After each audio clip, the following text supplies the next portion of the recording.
All righty, and here we are. Thank you, everybody, and welcome in. We are going to get started right now in just one moment, but very quickly, I wanted to introduce both myself and my lovely partner today. My name is Alex. I'm the Director of Partnerships here at NiceJob. Today, we're going to be talking all about SEO, which is why I brought a very special person. I'll give him a moment to introduce himself. I'm BJ Bergey. I'm the Chief Operating Officer at One SEO. Super excited to be here today, Alex. There's a lot of moving targets when it comes to SEO, and I'm hoping we can shed some light for the viewers today. Right on, BJ. And thanks for joining me today. One SEO is a phenomenal partner of ours, so we're really lucky to have them on stage with us, talking through all these great concepts on how SEO and review all link together. There is a lot we need to discuss, and I think where we're going to start today is on the basic premise of SEO, what's changing in 2025, and some of the cool things to keep a lookout for your business in particular. I'm going to pass it over to BJ to get us started, and we will just rock right into it. Yeah, so one of the big things that I think is more obvious than not, but nobody really stops to think about it, is the concept that SEO is a moving target, right? I'm sure everybody at this point has read things like AIO, GEO, all these new acronyms that are taking the cake, but the core values still exist. And if you don't have a great core, it's not going to work. And we'll talk more about that in a little bit. But the metaphor I like to give everybody is about going up a mountain, right? It is a race to go up a mountain when it comes to SEO. The idea is to be the most least imperfect. 100% you will find something wrong with every website, with every digital presence. Just take Google themselves and put them in their own tools and see what happens. But it's one of those things that where our patience as a society is changing, right? This guy right here is glued to every single one of us, and that's changing. And the concept of, years ago, you would say best pizza place near me. Now it's best pizza place. Now it's best pizza. Now it's pizza. I can literally put an emoji in there and it understands that I want pizza and I want it near me and I probably want the best, right? So, for lack of a better phrase, I don't think we're devolving, but I think, our demand as a society is changing. So, actions are being taken much quicker, and there's a lot that plays into that. When it comes to contractors and, home services and being found, local is key. And local comes in many different flavors. Everybody thinks it's about, the website and that Google Map packet. And that's a piece of the puzzle. But there's a lot of, I'll say, dirty laundry with that Google Map pack that really doesn't equate to business. There's some fabrication there that Google themselves is trying to combat. But the way that Google is looking at your performance and your validity for someone searching for a service is more tied to your reputation than anything. When it comes to who's better than the next person, it's what Google takes as fact. And fact, is being fabricated by end users, is being fabricated by your competition, and Google and these other search engines have to weed through it. So the more genuine of an approach that you have, the more likely you're going to stand the test of time. So we're going to talk today about some of those tactics that you can employ to make sure that you are going to stand that test of time, because it's going to keep moving. It's only a matter of time before your stove is literally talking to you and ordering things for you. It's going to get crazy real fast. Some of the topics, trends I want to talk through regarding AI and specifically search intent with Google is understanding semantics. So the best way I can sum up semantics for everybody is, if I own a dog and I need a dog sitter, Google and these other search engines also understand that I want a pet sitter. So understanding that A equals B, and you can mean one thing and also qualify another. So understanding the semantics of what you're trying to achieve online is key. Not everybody searches verbatim how you think. And the biggest thing that I tell everybody I work with is, you may have a strong opinion about who your ICP, your true customer is, but data doesn't lie. Numbers don't lie, right? People lie about numbers. So understanding what data you have to back up your thought process. And if it doesn't match, chances are you might be missing your target. And if you're not talking to your target in your geography, they'll never find you locally. We talked about that local map pack visibility. That's huge, right? So everybody searches, if you have an oversized phone, like I showed here earlier, you got a little bit more real estate. If you're a normal phone user, you have a relatively, accommodating screen, and you can only see so much. It used to be that you were fighting for that first spot at Google, and you're lucky if you see that organically now. But there is something to be said when they see an advertisement, or they see your map pack listing, or they see you organically. And when they see that trifecta in any way, shape, or form, you're more likely to convert. It's just brand reassurance. But there's some things that we can do to get you favored on the local map pack. And, the obvious things that I can tell you today are, number one, more than anything, reviews. What sounds better? You talking about yourself or someone else talking about you, right? It's huge. It's not going anywhere. And as a society, we put a lot of effort into, or I should say a lot of value into hearing what other people have to say, right? So understanding that, real, factual and, fulfilled reviews are what's going to take the cake here. And what I mean by fulfilled is they are saying what they got, who they got it from, and what their experience was. So, 5 stars, highly recommend. Great. It helps. It does help. But a true blue review that says, hey, Tim and his team came out from X company, and they not only took care of me, but they walked me through every step of the way, and gave me a phenomenal experience for my, heater repair. That's going to help you ascend in that map pack. Can you go net those? Absolutely. And we're going to talk about what that looks like here today.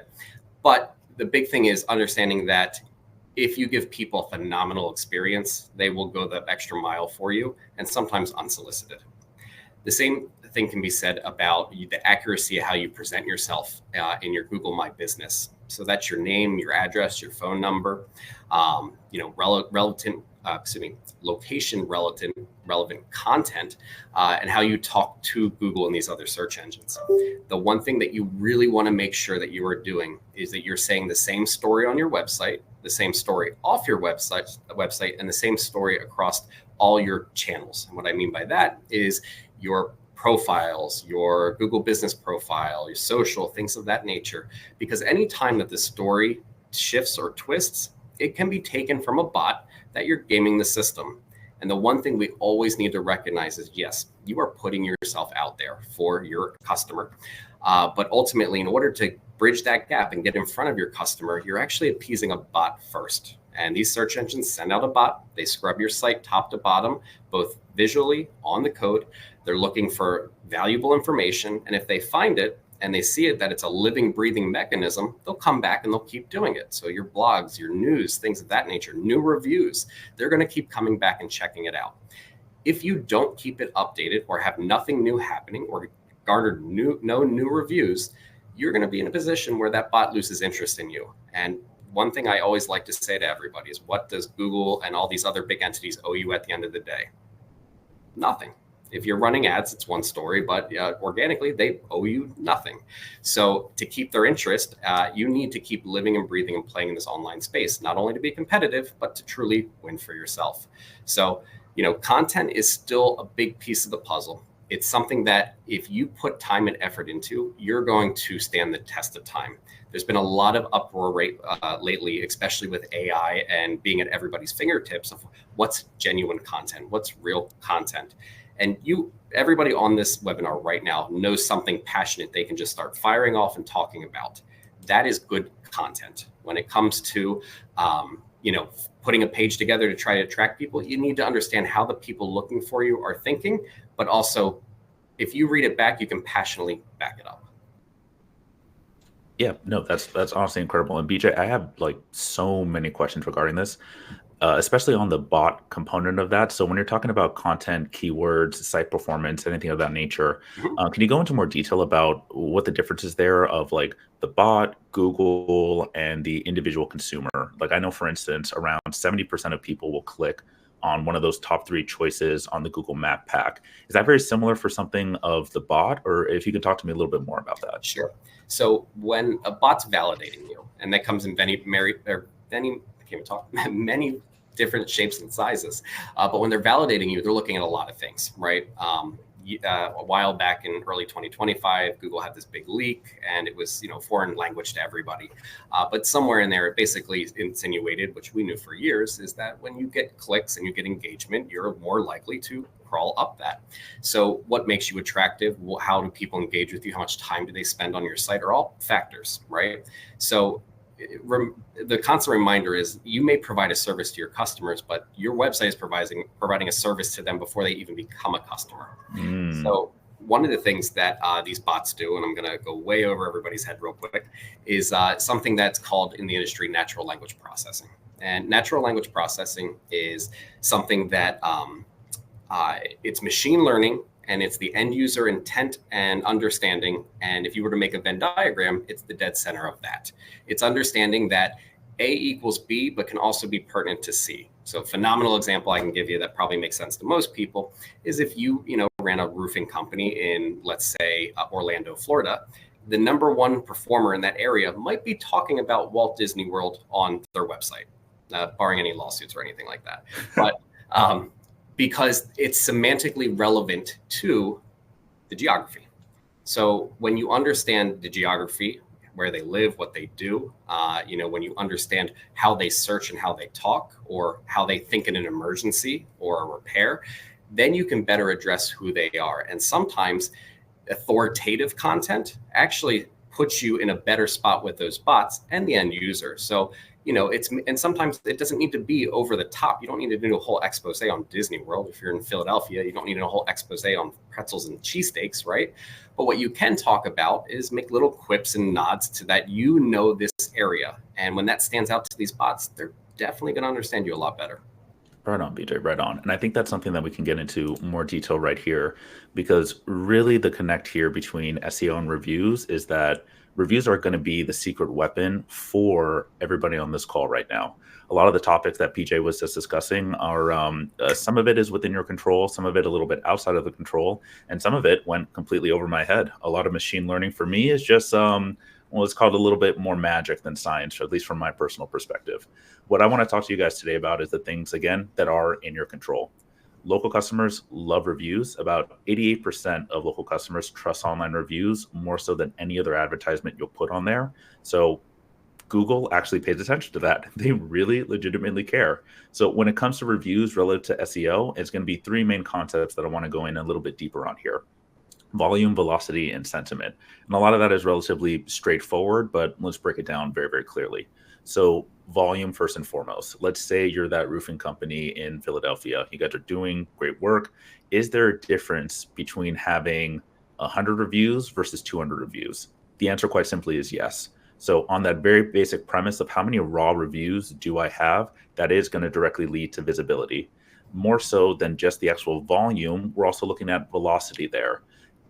Another example, is there a difference between 200 reviews that all came in around 3 to 5 years ago on a 10-year-old company versus, let's say, 300 reviews, or let's say even 100 reviews over the entire lifespan of that 10-year company? As something that's going to be weighed out against other situations that other companies might be in. So you have to have relevant and recent reviews in order to rank higher on that SEO. Again, this is all about visibility and how people will actually participate in the buying habits.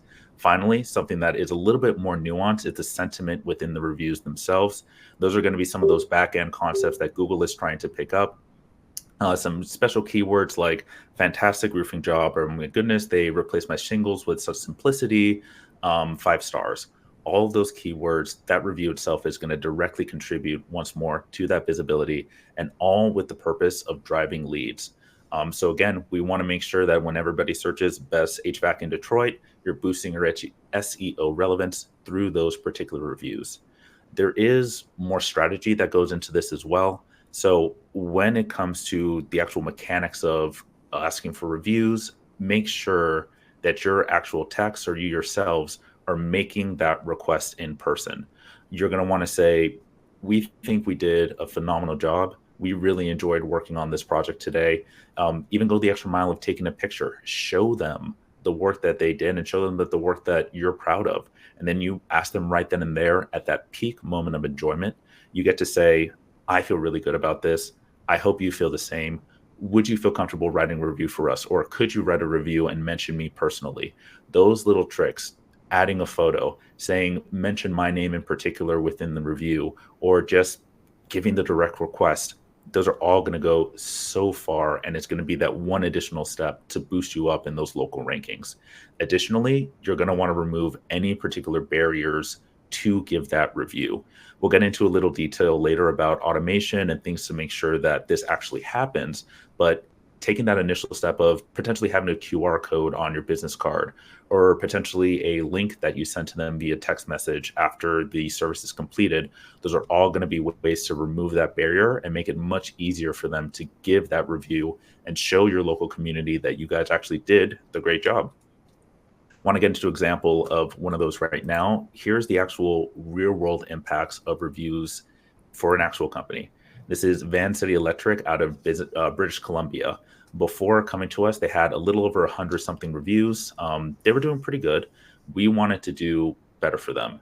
We boosted them up. Now I believe they saw it's like 250% increase in reviews, gone from 3 point something to 4.92, and now they're one of those 3 individual businesses that you search up when you see best electrician in British Columbia. This is the real world impact of reviews relative to your SEO. It's all going to contribute to just that one buying behavior of putting in a request as a buyer, saying, oh, pizza or electrician, having that show up and appear, and making your business one of those 3 that actually comes up. There are also the subtle things that you'll notice within this real world example. When you look particularly at how their Google Map Pack is actually set up, you can see they have the ability to schedule. They have their website as easy to link. They have the directions all right there, and they have that one review that is right there, smooth scheduling and excellent quality work. Very easy for someone to see, hey, this is a good, reputable business. I should consider them. At that one moment of searching, that's when we're going to capture them, and that is what's going to separate you from your competition. There is some more technical features that we can discuss as well. I'm going to pass it back to BJ for just a moment to talk about some of those more technical sides of SEO and how some of these review concepts play into the technicalities there. Yeah, 2 things to capitalize on what you just said is, one, if anybody's watching the news, it's only been the last few weeks. Google is teasing that green check mark for LSA, the Google guarantee that you saw on the last screen there, is actually going away, meaning that it'll still say it, but that green is not going to be there as your proof point. So what is the most standout thing when it looks at the map pack, or anybody looks at a map pack? It's those stars. It's the star rating. It's the volume of reviews. So like there's still a degree of psychology and user experience here that it plays into the grand scheme of things. Now, technically, when it comes to your website, there are core things that are not changing. They still speak to the search engines because, if you leave everything up to a bot, everybody saw Terminator. We know how it ends, right? But ultimately, you need to feed the bot is what we call it in our space. And it includes things like optimizing your meta tags, your titles, your schema markup. If you don't know what schema is, it's actually things that you call out to Google and the other search engines that you really want to emphasize. And, before some of the more AI changes that you see nowadays, it was how we got to ranking 0. Is marking up a website for featured snippets or rich snippets and understanding that information. And one of the key things that you can mark up and say, Google, come look at this, is reviews. Those reviews are extremely powerful. And when Google understands that your people are talking good about you and your services, your customers more likely to be served you. Right? If you learn anything walking away from this webinar today, it's that it's tried and true. It is never changing. Is that people buy people, and when your customers talk great about you, they're more inclined to want to buy you. Same on the technical side of things. We talked a little earlier about that name, address, phone number. So a little acronym we use is NAP. But when the name, address, and phone number doesn't tell the same story on your website to your Google business profile, to your profiles outside your website, directories, listings, citations, it actually breaks the story to Google. Now, a lot of you probably have call tracking to some degree, but at the core is a find and replace number. Does that find and replace number, or excuse me, that core number actually match what you have elsewhere? And that's what you need to understand, is that anytime that the story gets fractured from your website to off your website, there's actually a really hard time for the bots to put it all together. Now, they're smart, but the more you leave up to chance, the more that you're not in control. The other thing I really want to talk about, living in a mobile first world means that we're touching that phone before we touch a computer. I believe the statistics is something like 92% it's mobile first now. But with that being said, we need to understand that our fingers move 10 times faster than our mouse and our clicking finger does, right? Your tap targets can be made in a fraction of a second. You can scroll past things. Trust me, we all do it on social media, and we see something and just keep going, right? We're accustomed to moving a lot faster on mobile. So the things that stand out are the things that are going to go to work for you. When it comes to your website and performing in SEO, speed is key. If you are not focusing on the speed of what you're delivering, and that comes in two different flavors here. One is the technical aspect. Does it visually load fast, serve the end user, and meet their needs? And then two, speed of use. Is it snappy? Can I scroll it with no issues? And can I digest what you're telling me as, quickly moving on a mobile device? The best analogy I can give you all is, if you remember, reading magazines or books, right? If I say remember like nobody does it anymore. What I mean is when you look at those magazines, like an editorial spread or something of that nature, what you do typically with your eyes and your brain is you power skim that page. You look at the title, you look at the bullet points, you look at the FAQs. When you talk to people like that on the internet, you actually are making it a lot easier for the bot to digest you. You're making it a lot easier for the end user to digest you. When you put 3, 4, 6, 10 paragraphs of content, forget about it. Nobody's reading there. If they match your service, great, they call you. But if they are spending time on your site, you need to service those people. So speed is quintessential, both technically and then logistically speaking, with what you serve them. The other side of it, and we talked a little bit about it, is the off-page aspect of it. Everything off your website. So that takes the form of things of like directories. A more pronounced version of directories is citations, things that link back to your website. Those would be things like Yelp, Home Advisor, Angie, many of which you probably are already on today or in some capacity. But again, you want to take a step back, look at those profiles and see, does everything match? Am I telling the same story? Am I a certain type of contractor over here, but in this, I'm a different type of contractor? Because that fractured story is also part of the end user's journey, not just those bots. Backlinks, my personal favorite.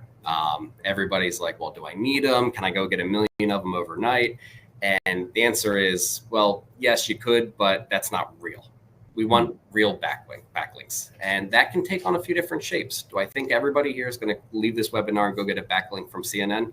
No, I hope you do at some point, but something that powerful from a credible source or the New York Times or whatever is going to link back to you, and it's going to bolster your site, but a much more grounded reality of something that you can do right now. And if you're not doing it, it's super easy. We got holiday seasons coming up. Is you can go sponsor something and go be part of something towards the end of the year locally. And that local signal is going to be huge, whether that's a local chamber. Soccer season's coming up. Sponsor a local, Pee Wee soccer team or whatever it is. You'd be surprised the backlinks you get from their website. And if they don't, like, you're sponsoring, just ask. They'll put you on the website, they'll link back. And statistically, it may not look like a really strong link, but it's actually talking to the search engines that you are part of the locale that you are trying to service. This is a huge piece of it. The more that you participate, the more that you are in your geography, the more gratification you're going to get. A lot of people put emphasis on branding, and that's a piece of the puzzle. But there's a difference between existing in a geography and participating in a geography. So backlinks can be super powerful, and quality is king. But at the same time, something local to local is going to pay you dividends. I'll drop this one here. You can all act on this as soon as you walk out of this today. .edus and .govs are the most powerful links that you can get statistically because you can't fake them. I can't buy a .gov as a consumer. I can't buy a .edu. They are accredited institutions. They are government institutions. But the way that you can get backlinks from both is, one, if you hire or offer incentives for veterans, There are boards out there with .govs that will host your link to your website and give you backlinks just for supporting. On the other side of it, .edus. Call around to the local schools in your area, specifically maybe the trade schools or high schools that do some of the trades and things of that nature. If they have a .edu, say, hey, listen, I'm going to run a scholarship into Q1 of next year or whatever it is. And you can do it for $250, you can do it for $500. It can be a bag of tools. It can be anything. But that .edu is going to link back to you, and you will all be better for it. Hands down, those are the most powerful things that you could probably go get next to, Fortune 50 companies in the world. So by all means, act on that. Excellent. And actually, BJ, we had a really interesting question posed in the chat, so I want to take a moment to talk a little bit about that. Nicole asks if having different numbers on social channels and websites can hurt SEO. I saw Stephen reply to it, but if you want to expand on it, I understand that it won't necessarily hurt SEO, but it may confuse Google over the NAP. Do you have any commentary on that? Yes, for the longest time, social was shunned by Google. This goes way back, and here's your history lesson for the day. Google Plus, if anybody remembers that, you're in my circle, you're not in my circle. Nobody does because it didn't work at all. But essentially, it was taking on Facebook. They lost. It's still there if you go looking for it, but they shunned out of search results social. Fast forward to today, only more recently, I would say over the last couple months, they started, indexing social again. Most notably Instagram, Facebook, things of that nature. I believe they're doing it from an AI push. So the answer is yes, there is value for doing it. But at the same time, from NAP on social, specifically on other major player platforms, especially if they have an ad network, we haven't seen any any detrimental feedback that's causing any issues. So I'd recommend stay the course. If you have a different number on social, let it be. It's your tracking number. I get it. And NAP is a best foot forward mentality. If you need to do something to track to prove that something is worth your interest rather than feed a bot, then by all means, let's operate with dollars that make sense, right? So we're going to want to do what's in our best interest from a management perspective. But yes, don't worry about the phone number being different on social platforms. Right on. And then one other quick question, because we were talking about .edu, some of the other ones, .org. Is that a similar, or will it be slightly less powerful, do you think? Not at all. There's actually no value there. I shouldn't say there's no value. You can build up a .org like you can build up a .com. And if you become a great entity, you want to be in bed with that person. But at the same time, unfortunately, at .org, they can be spun up. Anybody can go to GoDaddy right now and buy one. So be selective. If you go to sponsor a team and it's a .org website, don't think of it any other way. It's just like any other website, like a .com. It's a good backlink. It's locale. Makes sense to you. But when it comes to .edu and .gov, those are the two that you really need accreditation for. There's another one. I think it's .lawyer, but I don't think you guys are linking to lawyers anytime soon. Yeah, well, hopefully so. And thank you so much for that, BJ, for answering those questions. I want to get into some of the tips and tricks and tools that I know your team truly specializes in. Sure. So I'll give you a moment to talk a little bit about that, and I'll get into some of the nuances on the NiceJob side. So please go ahead. Absolutely. So first and foremost, if you do not have this set up, is Google Search Console. It is a health check to you from Google about what's working and what's bringing people to your website or what's not working. And that health check basically paints a roadmap of what you need to do to get in good standing or to be competitive. It is a lifeline. Analytics, you hear a lot about. AdWords, you hear a lot about. And those are management platforms for data and analysis. But Google Search Console is what's giving you, your health grade of your website. Where do you have page speed issues? Where do you have broken links and things like that? And it'll tell you, go fix these things and we'll be better for it. There's also something called Bing Webmaster Tools that does the same thing. So you might as well do both in tandem. And if you get on top of it, it's not something you need to watch every single week. You're on top of it. You get the report sent to you when there's an issue. There is. So definitely take advantage of that. Another one here is GT Metrics. It is a speed site. The reason I like GT Metrics is that it has a waterfall. And what is a waterfall to us is the order that something loads on a page and how long each of those assets take. Now, at the very top of this tool, and it's free to use, it'll tell you how fast your page loads. One of the biggest things that I see people do, and nobody knows because they don't advertise it, GT Metrics. The other one is Google Lighthouse, which is more of a developer's GT Metrics, if you will, is when you run those tools in your browser, which is where more often than not people are doing them.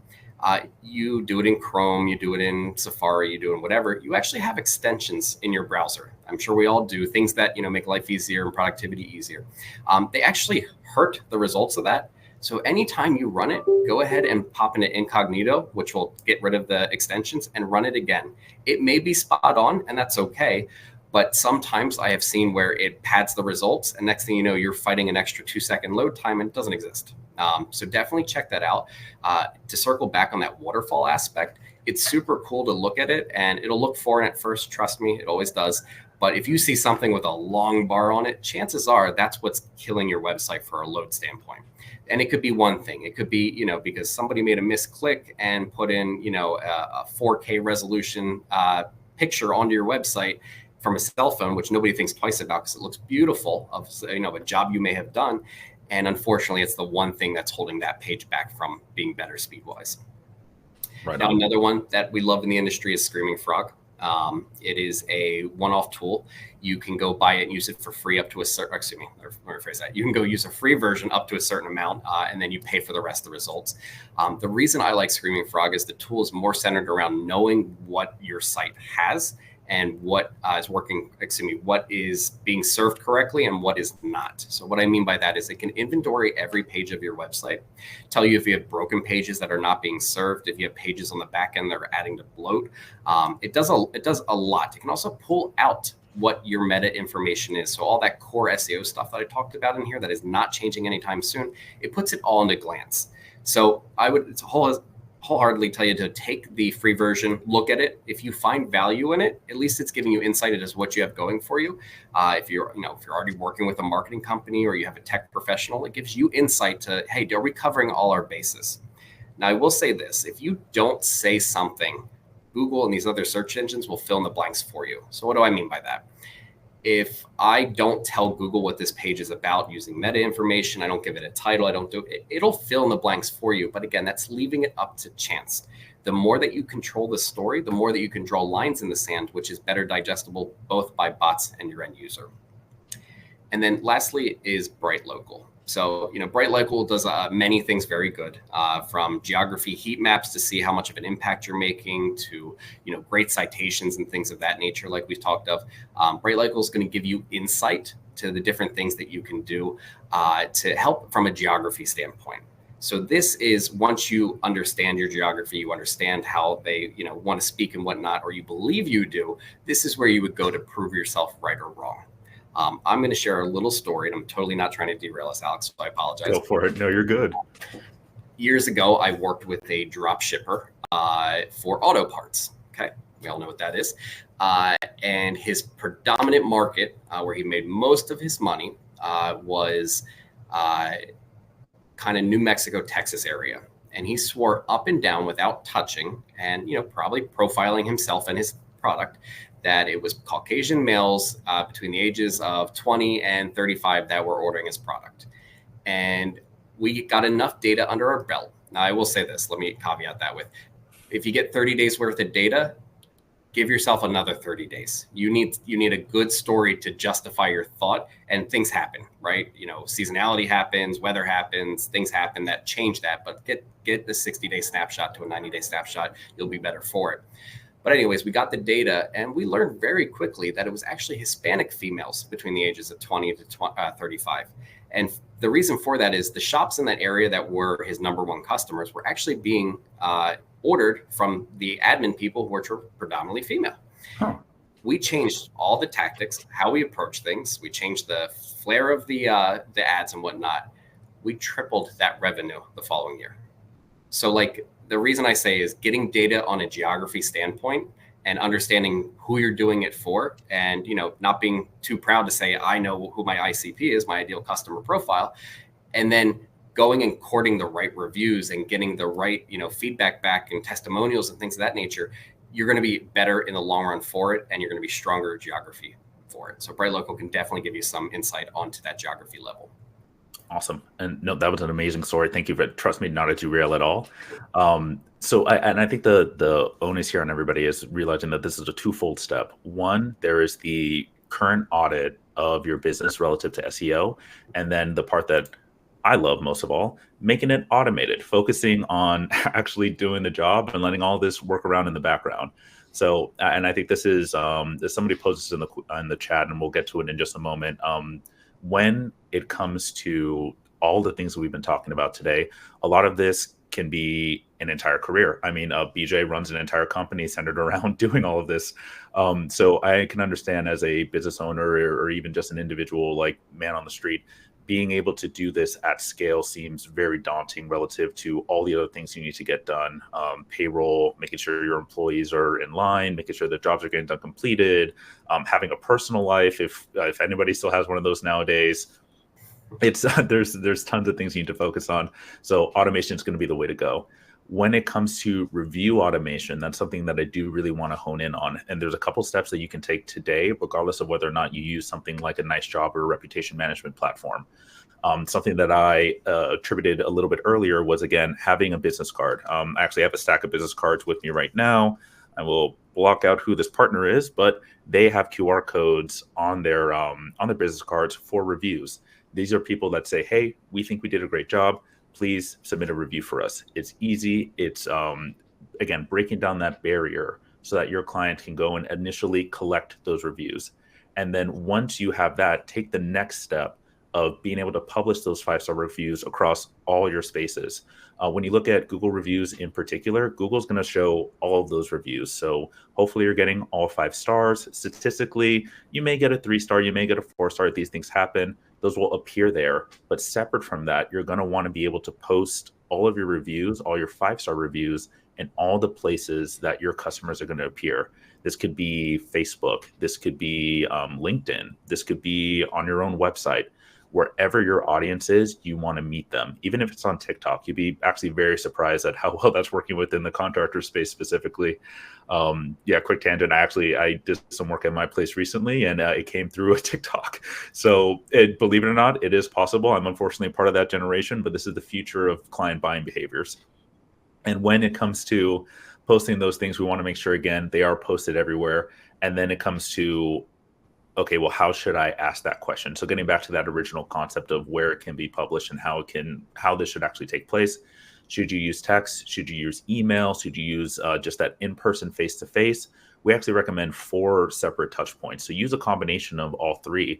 When you're in person, ask them, give them that business card with the QR code or with that link and tell them, please do it.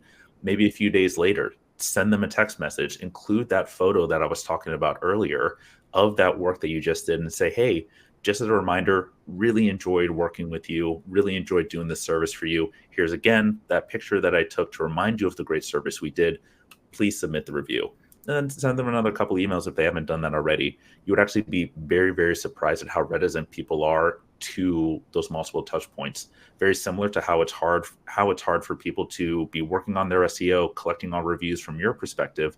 It's hard for the customer to remember to actually submit those reviews. We are all busy. We all do other things in our days. Giving them multiple opportunities and breaking down those barriers so that reviews can take place. The onus is on you, and you have to make sure that you're automating that. So whether or not it's sending out a templated email and putting that in your in your Gmail, making sure that automatically gets sent out to a group of people, or using something like a NiceJob, we want to make sure that it's consistently happening. So we want this to be a repeatable process for everybody on this call, because it's not just about the rankings. It's about building all of this trust on autopilot. We call it reputation management for a reason. And when it comes to how this actually works on the NiceJob side, we can get into a little bit more detail there. So firstly, with NiceJob, I think we have a lot of users on this call right now. So you guys are all very familiar with this. After a job is typically completed using various different partners, you'll be able to actually automatically submit those 4 touch points I was talking about. Something that I want to kind of stop and really highlight here on this screen, you can see that on those step-by-step touch points, you can see that the 4th step, that 4th email actually received the most conversion. I got 184 off of this particular example. And one can say, okay, how's that happen? That should theoretically be very annoying. Turns out it actually is very, very effective. You're going to want to automate your location and your services page for your SEO. And again, something that BJ was talking about, using your schema to help search engines understand your business in particular. So through a combination of using something like a NiceJob, automating the review process, making sure that those reviews are then subsequently placed everywhere that your customers can see, on your website, on your LinkedIn, on your Facebook, on your TikTok, wherever that might be, and then making sure that those stories are repeatable.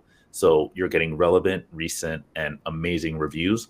All of this will automatically contribute in the background to your SEO and will rise you up to those to the top of the Google Map pack.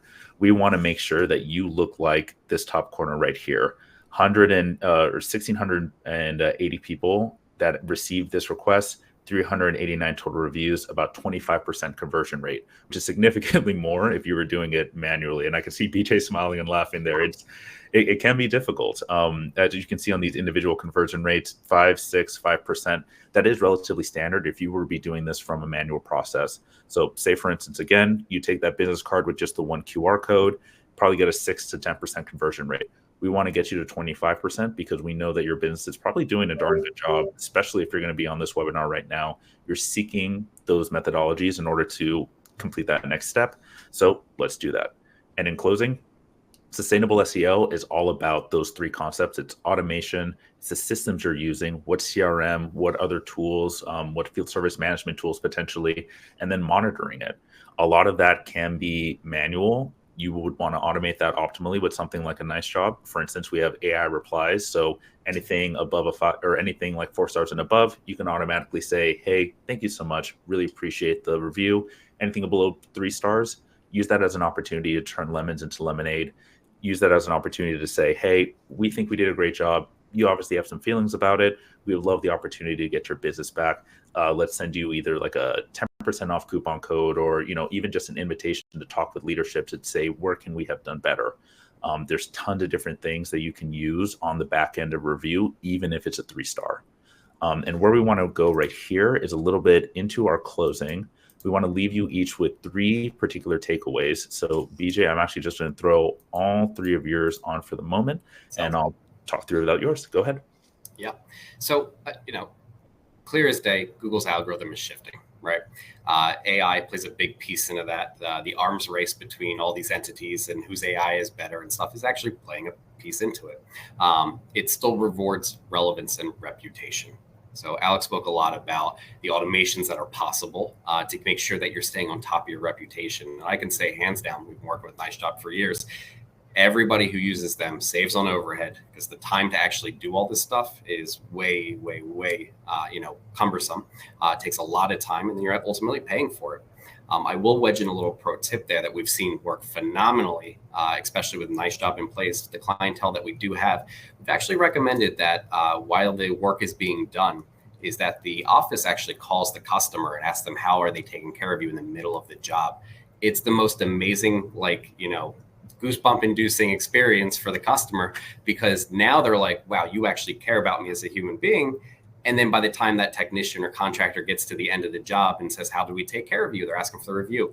It's a shoo-in. It works phenomenally. And it also lets you gatekeep in case something is not where it needs to be. So there's a win-win there. But when it comes to that algorithm, it's not changing anytime soon.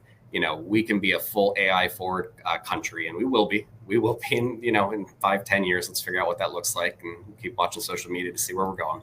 But my point is, it's still going to come down to, that relevance, the reputation, the word of mouth of the next person. In addition to that, we've tried many things as a society to break what is mobile first, and we've proven to ourselves we are not ready for it. So clearly as day, it is not going anywhere. So if you guys all remember, 8 years ago, Google Glasses came out, it was a violation of privacy, and everybody screamed. It's back in the market. New versions are coming out. Meta did it and nobody bat an eye. So times are changing. We're getting more desensitized to things. So if anybody on this webinar lived through when the internet kind of took storm, everybody said passing fad, is it going to stick? And well, here we are. Everything, commerce is being done on it, business is being done on it. So mobile first is not going anywhere anytime soon. You need to double down on the mobile aspect of your website. How fast are you delivering things, and how do you appear, visually to somebody from a mobile experience? You only have so much time and between taps and scrolls and things like that to catch their attention and go. Lastly, I'll say this: the local backlinks. I think I gave a lot of tidbits on what you can do to be credible there and actionable, even walking out of this webinar today. That NAP consistency, again, that name, address, phone number, where applicable. But all this stuff goes to build your reputation. Now take that equation, right? I am giving a great experience on my website from a mobile aspect. I am giving a great outlook to the customer of who I am. And it's not being done by me, it's being done by my reviews, my reputation. And I'm also linked to other local areas, specific entities, whether, chambers or little league teams or, trade schools, anything of that nature. You are telling a phenomenal story to the customer and to the Google bots and the Bing bots of the world. So by all means, if you follow and act on all three of these, you will make an instant impact on what you're doing. Excellent. Thank you so much for that, BJ. And I got 3 myself that I want to leave everybody with. Number 1, super simple. First and foremost, reviews are rocket fuel. This is something that is going to significantly boost your SEO and make sure that you're ranked on the top of that. And we want to make sure that this is affecting buying behavior. Remember, about 98% of customers will read an online review before making a buying decision. It's about 90% of customers hold a review in higher esteem than any kind of advertisement. And only 50% of people will use a company that is 3 stars or under. So truly and honestly, reviews are the lifeblood. They are that modern word of mouth. The internet is now the new Market Street, and we want to make sure that people are talking about you in every way, shape, or form that is positive. That is reviews in a nutshell. Secondarily, not only are reviews important, you're going to want to make sure that you're automating the review process to the best of your ability. That could be something as simple as right after this call, making sure that you tell all of your team, hey, ask for a review, and then 1 week later, shoot them an additional text. Start there and then build yourself up. Use a review management platform like NiceJob. Look at comprehensively all the different steps of where your customers experience and where the individual touch points are, and find ways to free up your time with tools. And this ties in very deeply to the very last concept. Reputation and SEO, super intrinsically connected. Use software to win on both and make sure that you're that person on the top 3. These will lead directly to higher conversion rates. If you think about it, people that are actually referred are 4 times more likely to actually use a service compared to somebody that is just searching or looking for something. Those referrals nowadays are virtual. Those referrals are those reviews. We want to make sure that your team is getting all of that. And BJ's team is going to be the one that will be able to help you. As a component of his services, they do handle reputation management. So if anybody is looking for an expert to talk not only about the review component, but also how that links into SEO and how to overall appear better and higher on the Google Pack, that is going to be the One SEO team. And that is why I was so excited to have you guys on today. This was a very, very important conversation for us to have. So again, BJ, thank you so much for joining us. And I know, and correct me if I'm wrong here, but I know your team runs an SEO audit. For anybody that comes and talks, I would highly encourage anybody and everybody to go check that out. Be very surprised at what you can learn from just that one session. Absolutely. And I'll say this. I hope it was evident in this webinar that I am passionate about what we do. I have 85 employees out here that we are taking care of our customers. We're doing some big things, and we're, pioneering some new AIs and automation, but the future is automated. And if you have systems that are not automated, like review, cultivation, follow-up and stuff like that, you're behind the gun. But with that offer, we will do a free audit of where you sit and what it would take to get you where you need to go. If you reference this webinar, when you reach out to us, I will be there personally myself. I will have that conversation with you. It won't be with my sales team, and we'll talk through it. Lucky man. Dude, look at that. I like it. Well, again, thank you, BJ. We are running up on time, so I want to leave a little bit for questions. Sure. I do see a couple that are coming in. So I'll start with a question posed.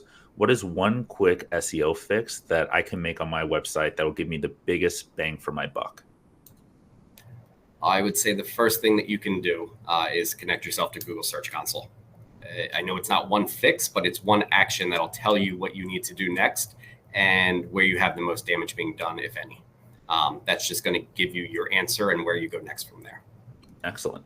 And then I see one more coming in here, talking a little bit about negative reviews in particular. BJ, if you could talk about how that relates to SEO and then how they could potentially deal with that. I too have ideas on how to deal with them, but I would love to hear your opinion first. Yeah, two things come to mind. One, negative is okay, right?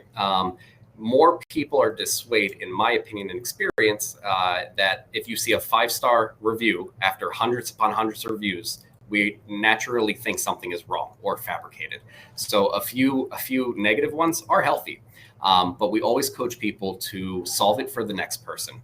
So whatever we say back in response, it's not defensive, it's not fighting, it's not arguing. It's saying, hey, that's not typically the experience that our customers have. Call the office. Let's talk. We will take care of you. They may never call you, but the next person reading that review is going to say, okay, this is a company who actually believes in their service or product or whatever it may be. Oh my God, you took it right out of my mouth. I'll tell you this story. We were at Huge Convention this past week, and we spoke to a gentleman who owned a gutter cleaning service, and he told this anecdote while we were having a conversation. He had a 1-star review because he didn't take a photo of the completed work, and the client said, usually when I hire gutter cleaners, they'll take a photo and they'll show me the work completed, even though they had a clearly multiple trash bags to the side of all the debris and stuff they took out of that gutter. The CEO himself reached out directly on that review and said, hey, please reach out to me directly. I'm going to additionally come on site, get back up on a ladder, take a photo the next day to show you what we did, and I'll come do it myself. He went, actually completed that. She went back and amended that review, turned it from a 1-star to a 5-star. So even just that one display completely changes the game. Yep. Excellent. And then we have, looks like we have one more coming in. Can a hired SEO team really do much if a franchise website won't allow that company to make changes to the company website? So the idea being that you may be a franchisee, but the franchisor controls the website themselves. So what can be done from an SEO perspective? Yeah, so I'll give a little bit of tidbit from our jurisdiction. We work with many franchises. We actually deal with both sides of it. Carte blanche, do as we need to do, and then bigger, a lot of red tape we need to work through. One, we go to fight and we prove data to get through that red tape. So, if you get into the roadblock, that's something that we have a knack for, getting people to understand the necessity. Now, if it is under lock and key and nobody will touch it, and, a webmaster somewhere, bless their heart, they're usually very protective of a website, right?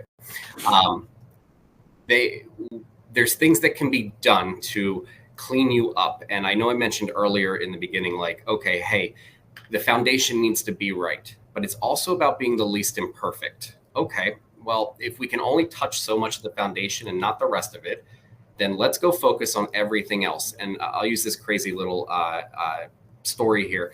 I've worked with a client who ran a propane business.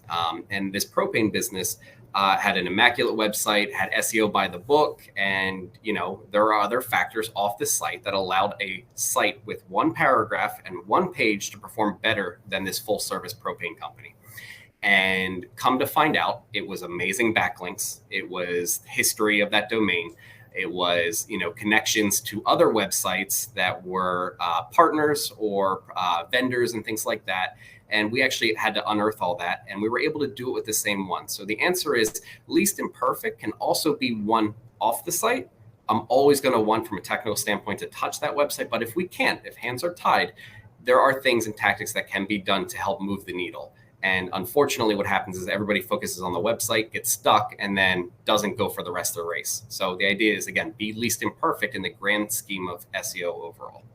No, 100%. And this is something that is so important. Reviews are clearly a vital component to SEO, but there is a lot of art to this science. BJ's team is clearly well versed in this. So please, I highly recommend reaching out to them and speaking a little bit more at length about that, because you can get your reviews 100% down pat, but even just based on that story, some key nuances will make a world's difference. One last thing I want to point out, I saw a comment made by Wendy that Company Cam can really help photos and get sent out links to customers. 100%. I highly recommend, as a component of talking with BJ or independently reviewing your automations, take a look at your tech stack. With Company Cam, once a review or once a job is completed, they'll be able to automatically send those photos, and then they'll use that as a link as a part of a component of that review offer. So again, take a comprehensive look at what you're using as far as tools, and additionally reach out to professionals like BJ to make sure that everything is all locked in as far as your SEO, your reputation, and overall how your business appears online. Yep. Right on. And I think, let me double check to make sure if we have any other questions before we lock in today. I'll give people like a minute or so to type. I see no one typing. So we will close out. Again, BJ, thank you so much, man. Really, really appreciate the time today. Please reach out to both myself. My email is going to be alex@nicejob.com. BJ, if you want to just do a quick shout out for you and your team. Yeah. Again, BJ Bergey, CEO of One SEO. We're 16 years in business. I had the luxury of being here for the last 12 years. We've grown this from something small to amazing, but my team is here and ready to take care of anybody, especially in the contractor home service space, that is looking to grow. We've been doing it for a long time. There's a lot of noise in the industry. We know that there's a lot of, go left, go right mentality, but we have a good foothold, especially on the technology aspect of it, with AI and automation and things of that nature. So I'd love to talk to you. Again, I'm putting myself out there. If you'd love to talk, I will make myself available. But I appreciate everybody. Of course. Everybody, thank you again. Have a lovely day and reach out to us with any other questions. Thank you.